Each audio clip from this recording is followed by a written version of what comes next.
Never trust appearances. That was Nietzsche's warning, that morality, virtue, and even goodness are often masks worn by those hungriest for power. History is littered with smiling saints who were in truth tyrants in disguise. And yet society still worships them.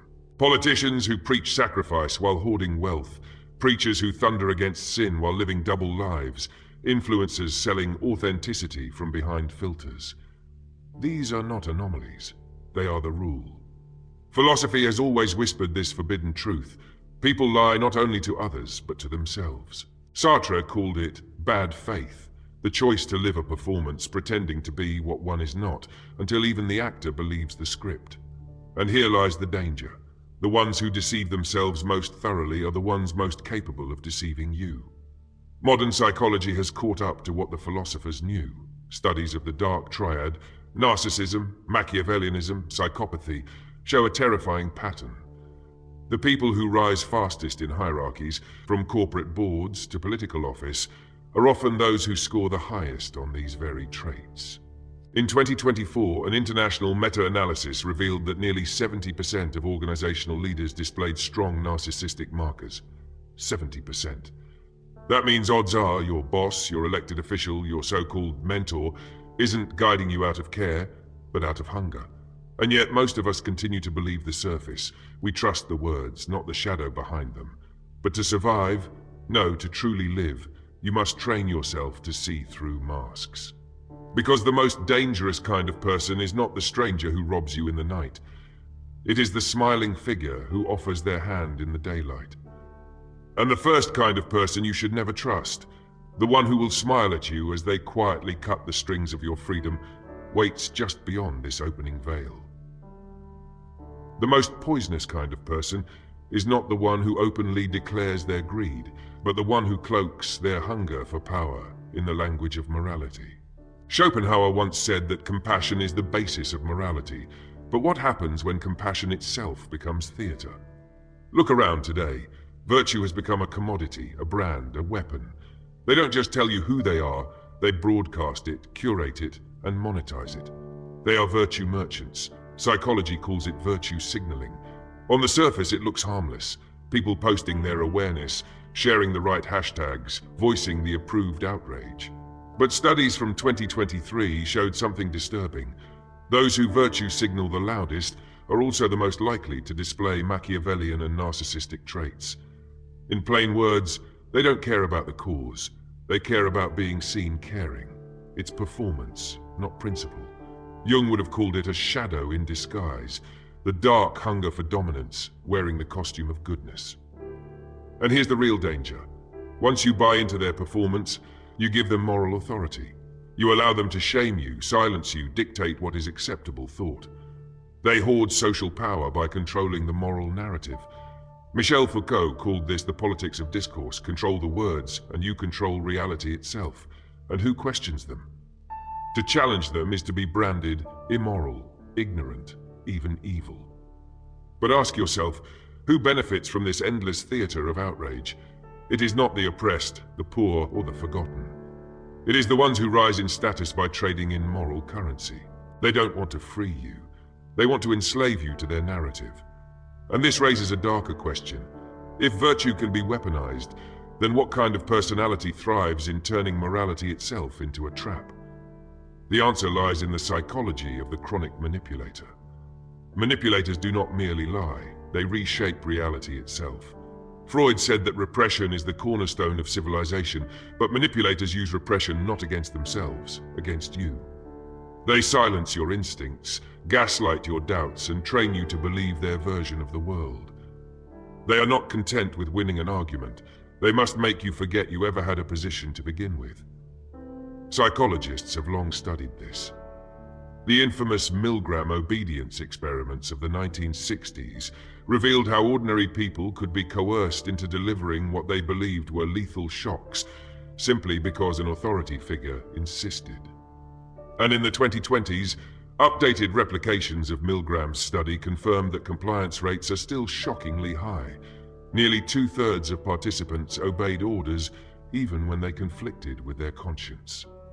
The manipulators of today don't need a lab coat.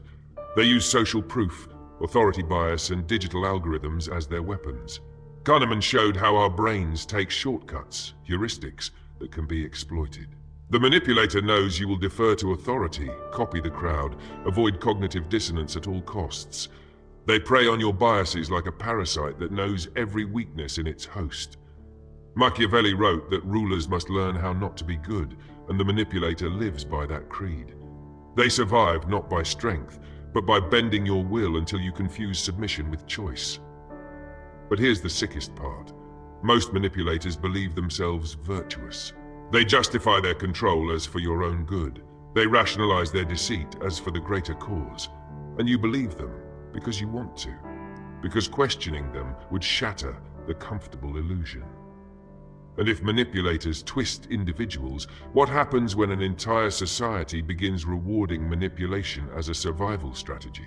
The answer is a type of person even more dangerous, the power hoarder, who thrives not in winning battles, but in never letting go of the throne. There is a difference between those who seek power to create and those who seek power to possess. The second type, the power hoarders, are the ones you must never trust. Nietzsche warned of them when he spoke of the will to power not as creation, but as domination, the cold, stagnant clutching of control for its own sake. They are the emperors who never abdicate, the CEOs who cling to their throne long after their vision has rotted, the politicians who rewrite rules just to extend their reign. A 2025 longitudinal study on leadership dynamics confirmed what Machiavelli implied centuries ago. Leaders who centralize power tend to grow more paranoid, less empathetic, and more authoritarian over time. The longer they hold on, the more they fear losing everything. And fear makes them ruthless. Zimbardo's infamous Stanford prison experiment was a warning. Give people unchecked authority and watch how quickly they mutate into abusers. Recent replications have shown the same chilling pattern. When people are given unearned control, they almost always exploit it. Power hoarders are easy to recognize if you know the signs. They sabotage potential successors. They surround themselves with loyalists rather than truth-tellers. They disguise their selfishness as stability, insisting that chaos would erupt if they ever stepped aside. Jung would say their shadow has consumed them, an unchecked hunger, a refusal to confront their own insignificance. But here's the paradox. Societies worship these hoarders.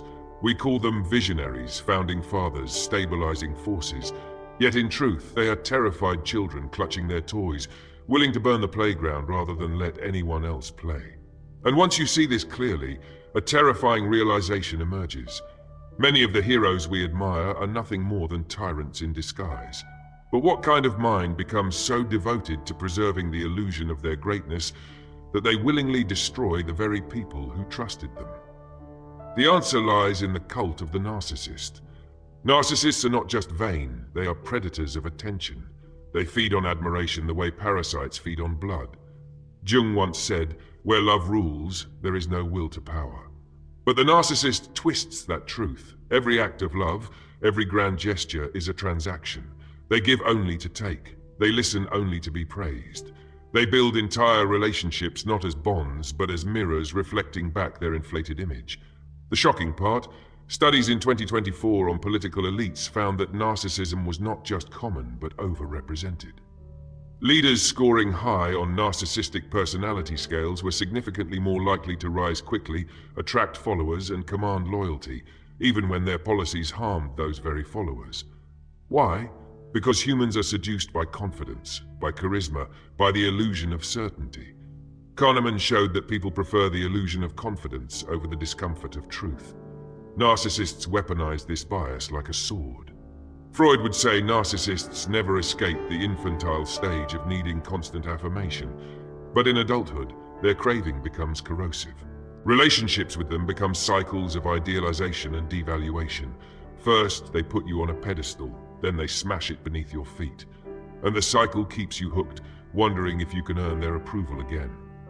It is psychological enslavement, masquerading as love, friendship, or mentorship. But the deepest danger is this. Narcissists are masters of disguise. They hide behind philanthropy, activism, even spirituality. They are not obvious villains. They are the priests, the healers, the gurus. The world doesn't just tolerate them. it rewards them. And if narcissists manipulate the heart, there is a darker breed that manipulates morality itself, those who cloak cruelty in the language of righteousness. Beware of those who wield morality as a blade. Sartre called it bad faith, the act of lying to oneself in order to lie more convincingly to others. And the cruelest liars are not the ones who know they are hypocrites. They are the ones who believe themselves pure. They punish in the name of justice. They censor in the name of safety. They destroy lives while telling themselves it is virtue. This is not theory. In 2023, a global review of cancel culture dynamics revealed that the majority of public shaming campaigns were led not by the victims of harm, but by bystanders who gained status through outrage. In other words, cruelty cloaked as righteousness. Zimbardo would have recognized this instantly. The same psychology that turned ordinary men into sadistic guards in the Stanford prison experiment now fuels digital mobs in the 21st century. And here lies the trap. When cruelty wears the mask of righteousness, it becomes almost impossible to resist. Who dares to defend the accused when doing so means being branded guilty by association? Who dares to question the inquisitor when the crowd cheers their moral fury? Nietzsche warned of this exact phenomenon in On the Genealogy of Morality, that moral crusades are often born from resentment, a will to punish masked as a will to justice. But if righteous cruelty is a collective danger, what of the individual who thrives on chaos itself? The type of person who cannot be satisfied unless the world around them is burning. They wear no mask of virtue at all, and that is what makes them even more terrifying. Some people do not crave love, respect, or even power. They crave ruin. They are the arsonists of chaos, the ones who feel most alive only when they are tearing something down. Jung would say they are possessed by their shadow, consumed by impulses they can neither integrate nor control. But unlike most, they do not hide it. They weaponize it. Research from 2022 on everyday sadism revealed a disturbing truth. Individuals who derive pleasure from cruelty were not rare. They were common. One large-scale study showed that nearly 30% of participants admitted to enjoying seeing others humiliated or harmed when it cost them nothing. Think about that. Almost a third of the people around you may harbor a quiet thrill in your suffering. And in the age of social media, their stage has expanded infinitely. Anonymous accounts, troll armies, entire movements born not of belief, but of destruction for its own sake. History, too, is littered with these arsonists. Revolutionaries who had no plan for rebuilding, only for burning. Leaders who dragged their nations into war not for victory, but for the intoxicating ecstasy of conflict. Freud called it the death drive, the unconscious pull toward destruction, not as a mistake, but as a kind of pleasure. The terrifying part? These people can be magnetic. They're unpredictable, daring, intoxicating to those who feel suffocated by order. But they always leave the same trail, ashes. And if you let them close, they will burn not only your world, but also your sense of self. Yet the arsonist of chaos is not the final mask. There is one more type of person who is far subtler, far more insidious. They don't burn worlds. They don't seize power. They do something worse. They erase the very idea of truth itself. The most dangerous people are not the liars who tell you falsehoods. They are the ones who convince you truth itself does not exist. Nietzsche foresaw them in his declaration that there are no facts, only interpretations. But when that idea falls into corrupted hands, it becomes a weapon. These are the assassins of truth, the postmodern manipulators who dissolve reality until you are left with nothing but confusion. Recent cognitive science has confirmed the peril. A 2024 MIT study on misinformation found that false narratives spread 6 times faster than factual ones on digital platforms. Why? Because lies are engineered to fit human biases, while truth is often complex and uncomfortable. Kahneman's work on System 1 thinking shows we gravitate toward easy stories, not hard facts. The assassins of truth understand this. They flood your mind with narratives until you can no longer tell signal from noise, reality from fiction. And once you cannot trust reality, you can be led anywhere. Jung warned that those who abandon objective truth become prey to their unconscious, dreams, projections, shadows. The assassins exploit this weakness. They don't force obedience like dictators. They dissolve certainty until obedience becomes your only refuge.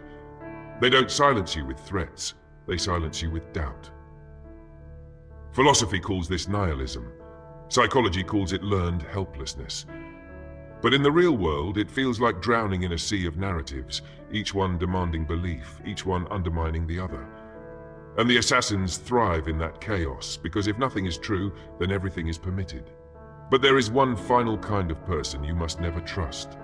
They are not as obvious as the manipulators, nor as theatrical as the arsonists, nor as brazen as the narcissists. They are the most subtle of all, and yet the most lethal. The final type is the most unsettling because they are everywhere, and because they look so ordinary. They are the hollow ones, the people who have no core, no anchor, no authentic self. Sartre warned of them. Those who live in bad faith, outsourcing their identity to roles, titles, and the expectations of others. They are not villains in the traditional sense. They are empty vessels, and that emptiness is precisely what makes them dangerous. Freud would call them the compliant ego, Jung the lost soul swallowed by the persona. Modern psychology has another term, high self-monitoring. In 2025, studies on social conformity revealed that individuals who habitually shift their values to match their environment are more likely to betray others under pressure. They betray not out of malice, but out of nothingness. With no inner compass, they are ruled by the strongest wind, and in a storm, that wind is always fear, authority, or the mob. These are the co-workers who smile to your face, then denounce you when it is convenient. The friends who vanish when loyalty costs them something. The lovers who say forever but mean until it's hard. They are human chameleons, and the irony? Society rewards them. They are adaptable. They fit in. They are praised for being agreeable. Yet what looks like flexibility at its core, cowardice. And here is the warning. Never trust the hollow ones, because their betrayal is inevitable. Not because they hate you, not because they plot against you, but because when the moment comes to choose, there is no you inside them to resist. They are mirrors, reflecting the will of whoever stares hardest. And a mirror cannot love you. A mirror cannot protect you. A mirror can only shatter. So ask yourself now, with brutal honesty, how many of the people around you wear one of these masks? And harder still, how much of the mask is also in you? For the gravest betrayal is not being fooled by others. It is living as a hollow one yourself.